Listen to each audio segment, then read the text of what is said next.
Yaa barsiisaa, arrasaasa jalqaba dhukkaafame waan hin du'eef taatee achitti ta'e barreessuu hin dandeenye jira. Hogga kana barsiisaan kunis fakkeenyuma isiniif godhuufin gurra jala haadhee dhufee jeen.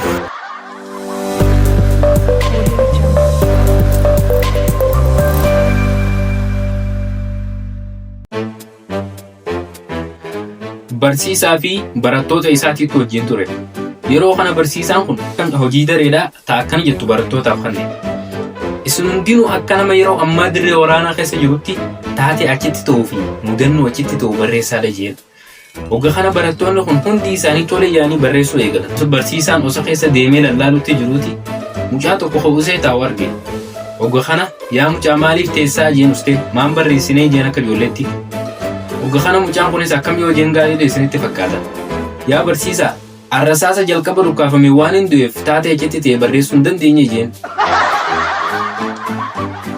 Miyyoo takkaatu barataa cimaarraa jaalaltii ishee qabde. Yeroo kana miyyoon tun itti himachuu sodaatte innillee beekuufiiti. Itti himachuu sodaattee ittis dhiyaachuu sodaatte waan ta'eef guyyaa tokko akka tasaa ta'ee barsiisaan hin jiru barsiisaan dareedha. Hogga kana barattoonni hundi walii galanii barataa cimaan kun akka isaan barsiisu bakka barsiisaa san bu'ee gaafatan. Barataan kunis tole jeetii barsiisuu eegale. Hogga kana barataan kun haala gaariidhaan erga barsiiseen booda haala gaariin barsiisee erga fixeen booda barattoota mee gaafii yoo qabaatan gaafadhaadhaa jeen. Yeroo kana miciyyoon tun akka waan carraa argattee itti fakkaatee gaafiin qabaa jettee harka baafte. Yeroo kana hayyee gaafadhu gaafii kan kee jeen. Yeroo kana miciyyoon tunis jaalalaan miidhamuu caalaa wanni hamaan jiraayii jettee gaafatte. Barataan kunis akkam jee deebiseef isinitti fakkaata.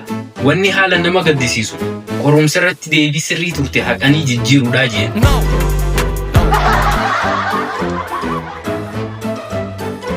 Barsiisaa tokkootu magaalarraa baadiyyaatti ramadame. Yeroo kana barsiisaan kun osoo barsiisuu jiru boqonnaan bilbilame. Yeroo boqonnaadhaa kana gabbee baadiyyaa gaamanni kiraadhaan hin jiru waan ta'eef barumsaa cinatti goojjoo xixiqqoo takka ijaaraniif barsiisotaaf. Yeroo kana goojjoo san seenee nyaata dalagachuudhaaf akkuma boqonnaan bilbilame gabbee kana goojjoo sanii seenee.